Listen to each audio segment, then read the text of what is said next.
Assalamualaikum warahmatullahi wabarakatuh. Wargi sedayana pencinta cerita Sunda tanpa dongeng Sunda, sahabat di mana baik alamatna kumaha daramang dengan dia pamudi bae sehat jasmani oge sehat rohanina aya dina panangtayungan atana perlindungan Allah Subhanahu wa taala. Amin ya rabbal alamin. Tapi sana diharap simkuring siang kalian unik. Wargi selena anjung ngantos-ngantos cerita Sunda dina judul Si Buncir karangan Kliksa dinten dia bagian ke-12. Dina bagian anu ke-11 urang nyariskeun harita palebe 100 dangu yang si Buncir usaha tapi keayaan indung nate mak siemnya anu ka derewasan keneh. Sebab tempatna tenapi tanahna dijual ku si Buncir saya tanpa izin di indungna. Kumaha jeung naik carita wargi salina mangga dijeng ngadangkeun tang-tang landung pangbeparahmana. Nyanu honali geus manggih usaha mah. Tapi ieu kumaha ieu indung maneh nepikeun ka kitu Buncir. Bapak merek nanya terang-terangan. Ai maneh ti mana boga modal dagang. Bejana meunang nginjem ti bank. Bang mana nu mere kredit ka maneh sok jawab. Cik palebe togmol nanyakeun hal eta. Lantaran palebe ge boga hak maluluh hal eta. Ka masiem aya keneh bau-bau. Terus sarua jeung Pak RT ngan lair. Si Buncir hari tengah huleng ditanya kitu teh. Kaget ku teh sangka yen balik ka imah bakal kejadian kitu.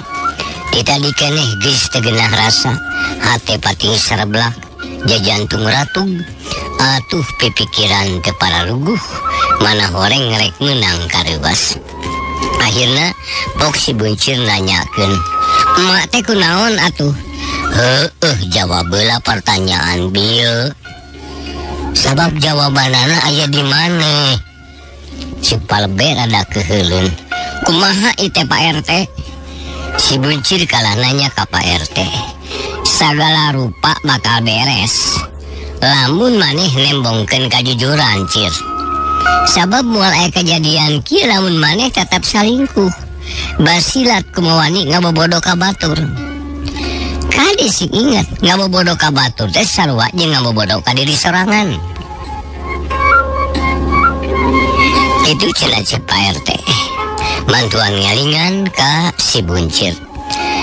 Sakuran mu aya harita jempe heueuh nu mani ngomong kabeh ngabandungan kana eta obrolan. Sabab anu tadina harewasan teh ayeuna mah jadi ngagerendeng kadenge kudu aya di dinya.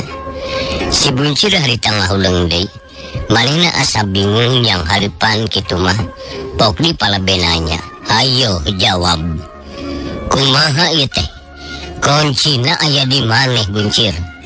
"Palebe, abdi rumasa tapi mau dibejakeun ayeuna. Lantaran era ku batur jeung kaweur deui. Sabab kuring teh tas meunang kareuwas. Tuh karambah hayam ge pejet hiji kageleng mobil. Ari ayeuna bet nenjo emak geuring. Beuki kaweur kuring teh ieu teh." Cek si Buncir teu wani terang-terangan lantaran ari ka era mah boga keneh. Karep ari kitu mah jig disalin heula ka ditu.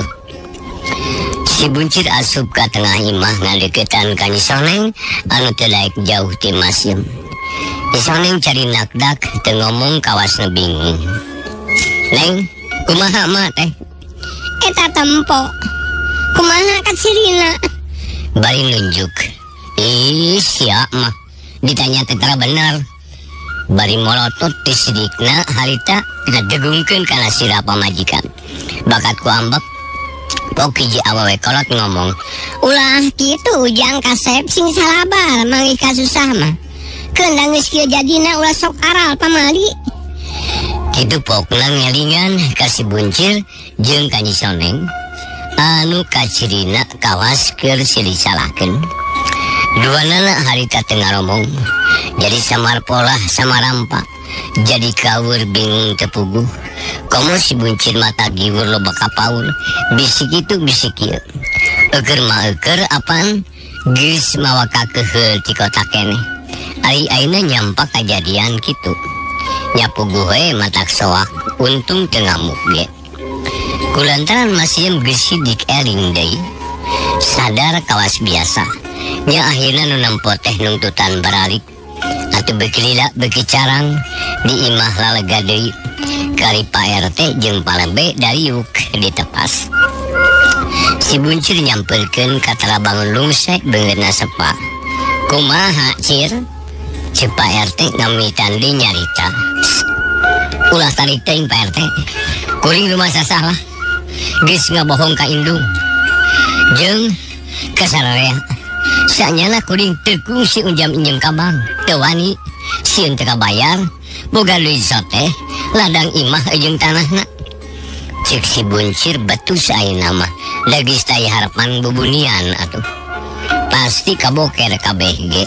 Tah kudu kitu. Bruk-brak ngarah ka harti.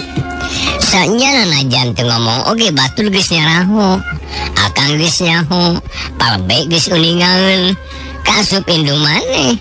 Lantaran Mang Dasma geus sabaraha kali ka dieu. Malah mah poe ieu geus pindah ka dieu. Tah eta anu ngebalukarkeun indung maneh ramru teh. Kitu cenah cek Pak RT. Sakalian we ngajentrekeun kajadianana. Si Buncir ngaluk tungkul. Teu nyana indungna bakal kitu. Rasa kaduhung aya ngagulung dina hate. Ras inget yen ieu kajadian teh akar nama tekad disoneng nu keukeuh nitah usaha bari jeung teu boga modal. Nya akhirna nekad harita ngajual imah teh. Nepikeun ka ayeuna jadi mamala. Pak RT jeung Palebe gogodeg. Duana tinggal renghap milu jengkel ka si Buncir anu tega milampah kitu. Ayeuna kumaha ari geus kieu ya? Cek Pak RT deui. Duka Pak. Abdi teh bingung Pak RT. Kumaha niat bareto basa ngajual imah teh kumaha? Maksudna mah kanggo ngalandongan pundiang. Cek si Buncir. Harita mah indung maneh teh jag-jag ukur gering meungesan. Buktina saminggu ge cager. Dari maneh nepi ka tega ngajual imah? Paingan daek ngampihan darek dijual barangna nya.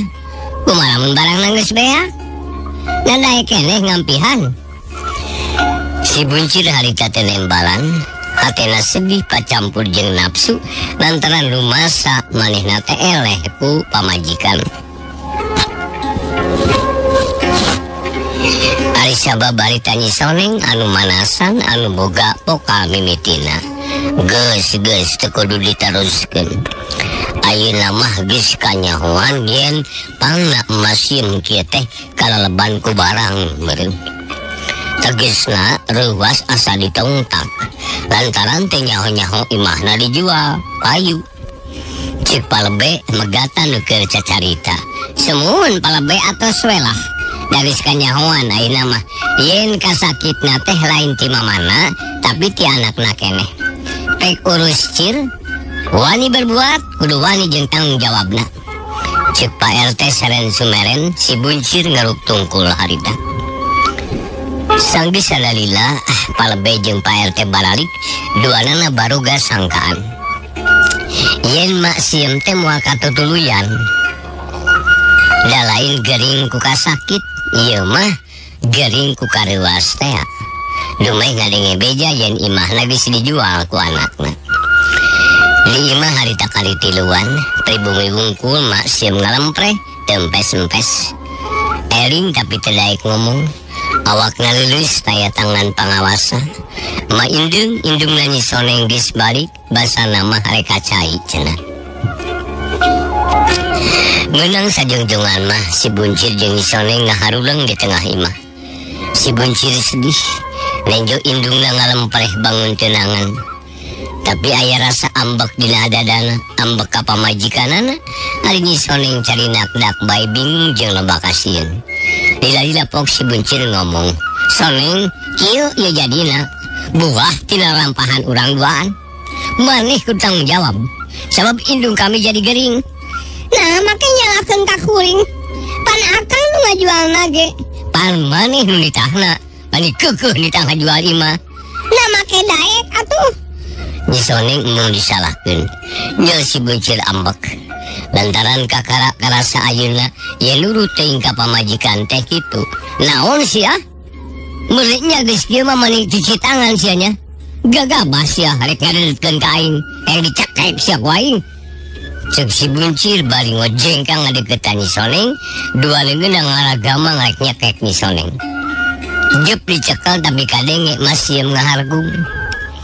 Jadi maksakeun hudang. Da celina mah waras. Kalayan jelas pisan ngadenge kana sakabeh obrolan jadi anak. Cir, aduh, ampun, ulah gitu, Cir, ampun. Cek indungna, bari terus harita oge batuk ngehke eureun-eureun. Tungtung ngagoloer deui. Awak lagi berik deui. Nyisoneng ngadeg-deg bari jeung sepa, biurna gentul, reuas rek dicekek ku salaki. Ari si buncir eleng deui, leungeunna lesot rek ka indungna. Mak, kunaon, mak? Si buncir ngadeuketan, terus nyekal kana tak-takna. Masih teu ngomong kalah humarurung bari peureum. Jep si buncir jeung Nyisoneng jempe, teu aya deui anu ngomong. Nya keur kitu kadenge aya nu pupuntenan kuduaan diantep teu aya nu wani nembalan. Nu pupuntenan teu aya kabosen, sabaraha kali nyebut punten malah make jeung kakatrok sagala rupa. Lila-lila si buncir ambek jeung nangtung leos ka tepas. Saha? Pokna tegeug. Mang Jang, ceuk sema si oleng Mang Dasma nu ngahaja datang nepungan. Lantaran geus ngadenge beja yen masieum kapiuhan. Oh, Mang Dasma, wayahna ulah nyemah ayeuna mah. Moal bener, sabdi imah keur kacau ya. Jig balik deui ulah terus nyemah mah. Ceuk si buncir leos ka jero imah deui, teu mari rek ka semah. Atuh manis colohok Mang Dasma teh. Asa teu ngeunah hate dipangejatkeun ku pribumi. Tapi Mang Dasma sadar pasti ieu teh aya sababna. Ras inget kana omongan Pak RT. Yen kulawarga si buncir keur meunang musibah. Mun aing maksa bisi tambah panas ieu, tambah parna. Nya mending ge balik keneh heula, sina reureuh, sina tenang. Kitu ceuk ate Mang Dasma terus balik deui ka imahna. Kacatulkeun harita si buncir jeung Nyisoneng geus dariuk deui duaan jang hareupan mak sieum anu ngagoler teu kuat hudang.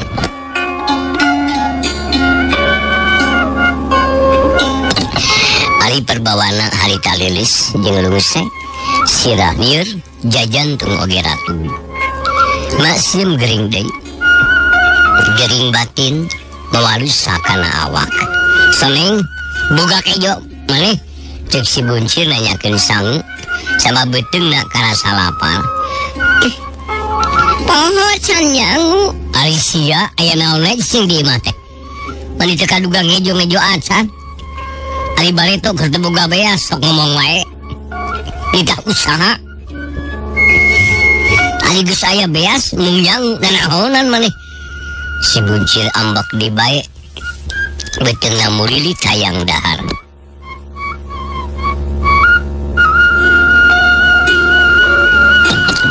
Kang Buncir, kami teh lain teu bisa nyangu, Kang.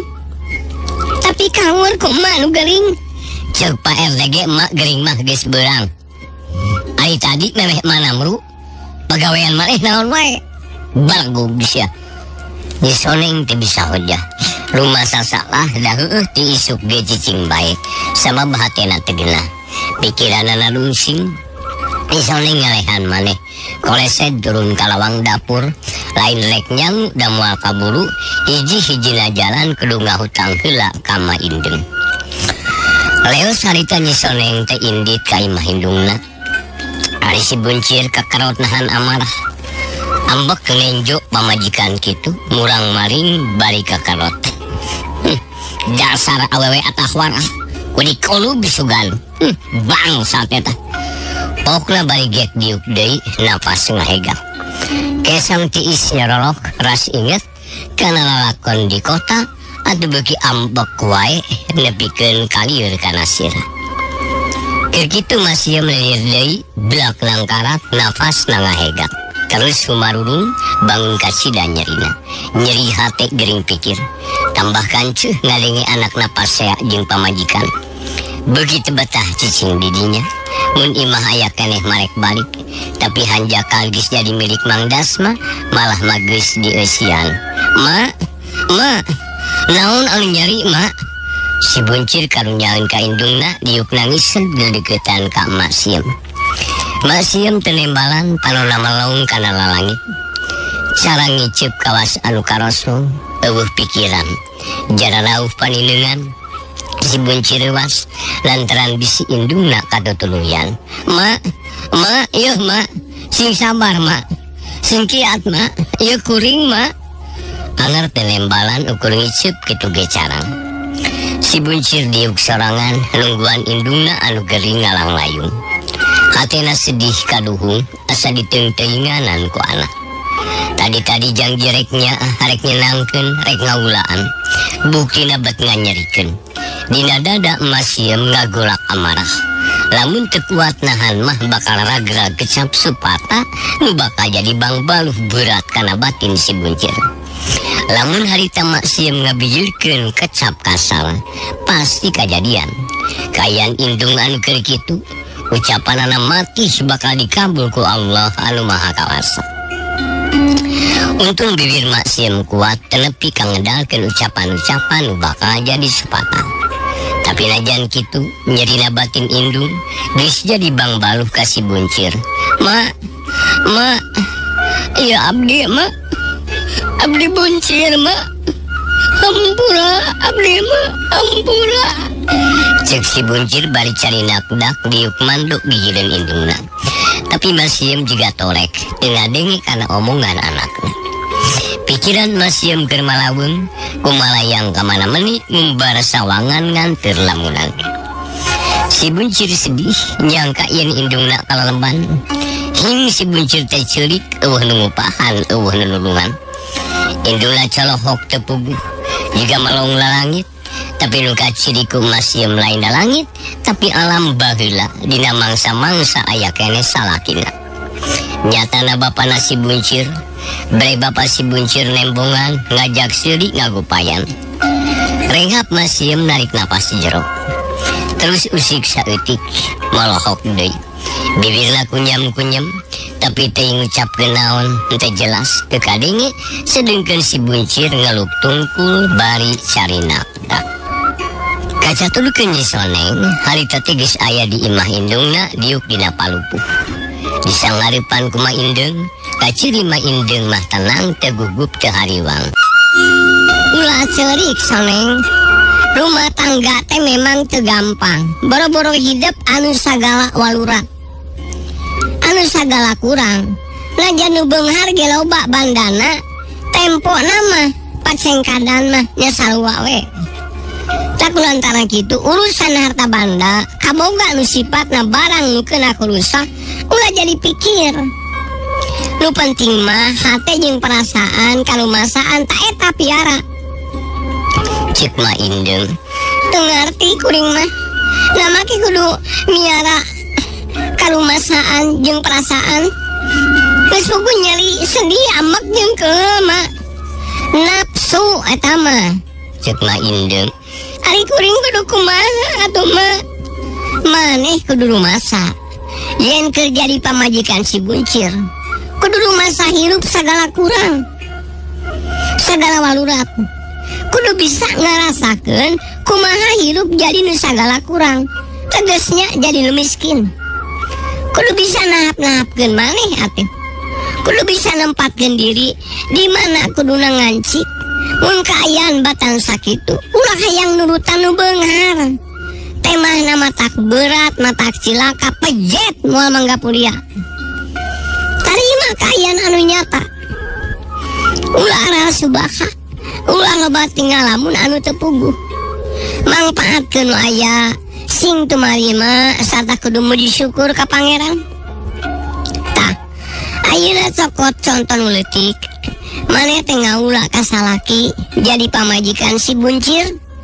Kudu rumasa mun geus rumasa prak jalankeun kewajiban supaya ulah salah di urang.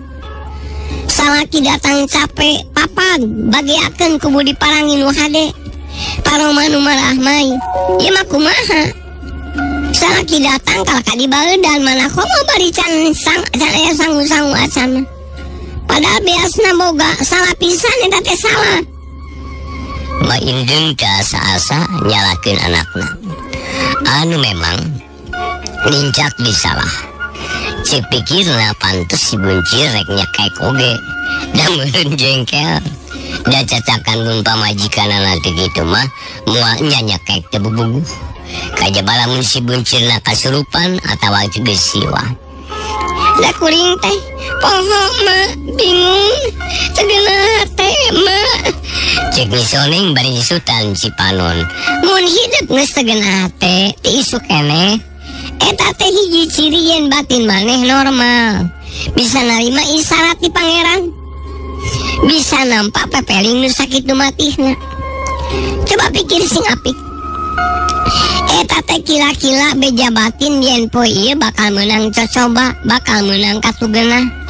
Mun sabar mati tadi eling ka Allah sadar kana Maha Kawasa, moal aral. Da geus nyaho yen bakal aya kasusah. Nisoneng harita teh ngomong deui.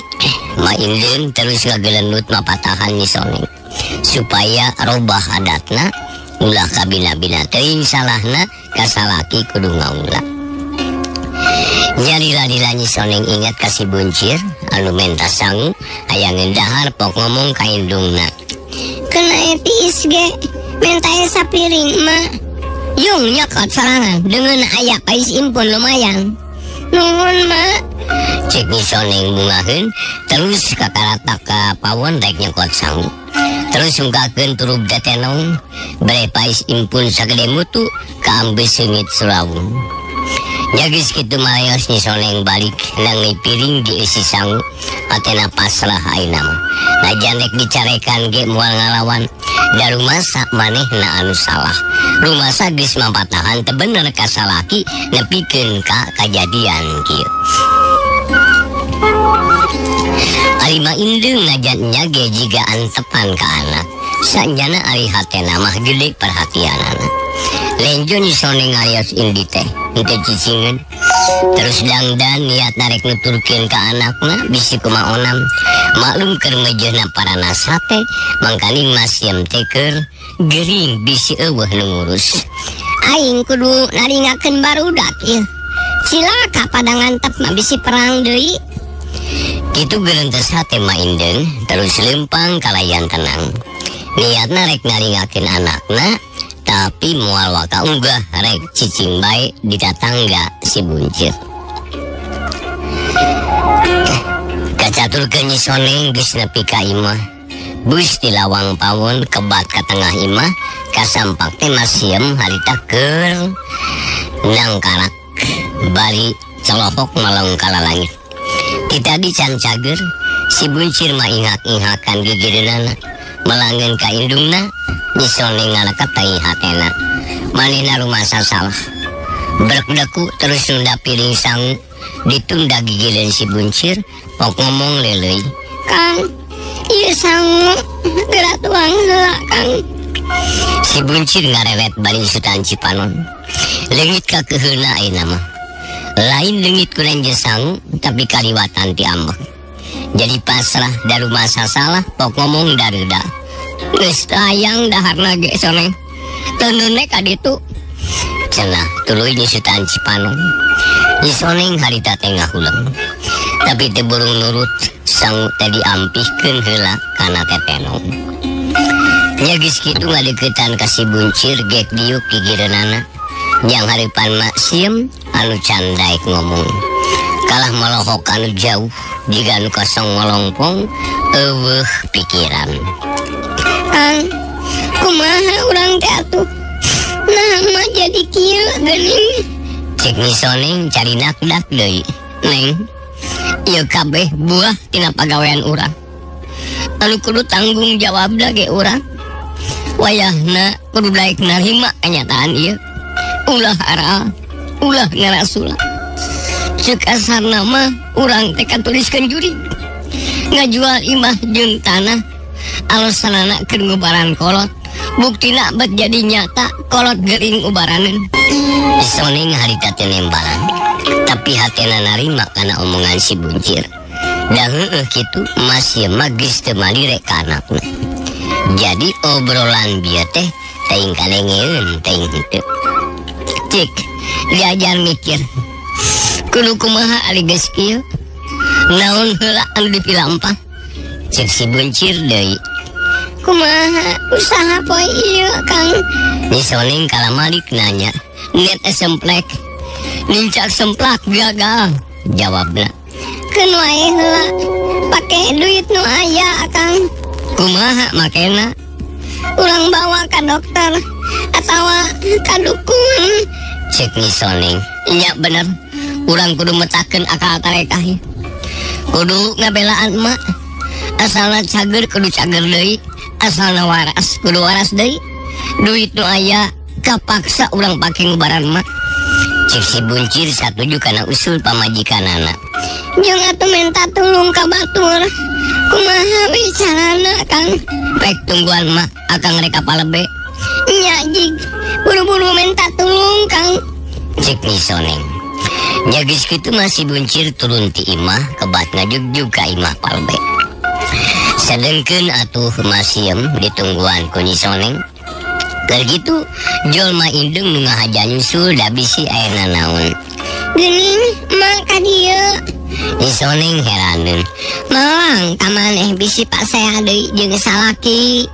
Cik mah onam. Tembal ma indung harita gek diuk kijireun anakna.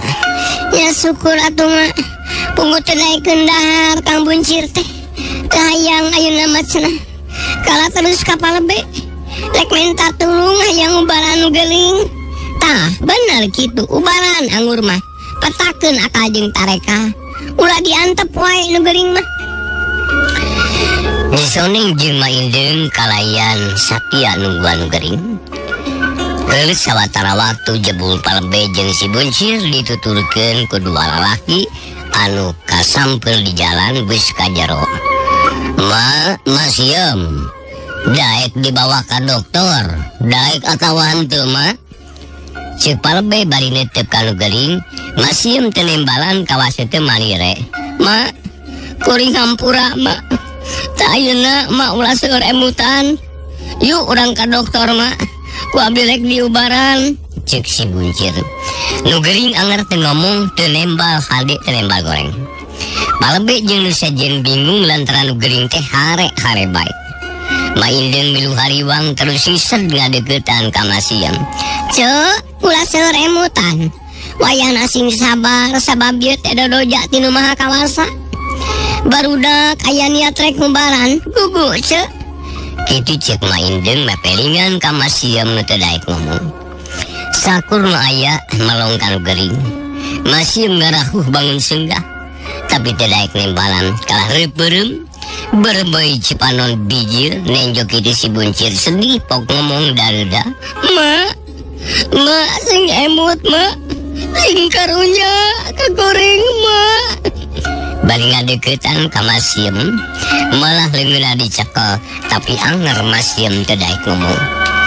Puguh bae salelea harita teh jadi bingung teu puguh ubaraneunana da memang lain gering ku kasakit tapi gering mikiran nasib. Palebe harita bingung da najan dibawa ka dokter ge ari kitu mah moal guna. Palebe harita ngadeuketan ka si Buncir ngaharewos bari pepeta. Urang neangan jalan sejen kekekelan anu lawa ka dokter. Sumuhun teu langkung palebe eta mah. Cek si Buncir nyarita keneh palebe ngutus kancana saurang. Juturun leos indit ting rek mana da teu bebejak heula. Nu sajen caricing eueuh nu ngomong kabeh ge ngarasa bingung.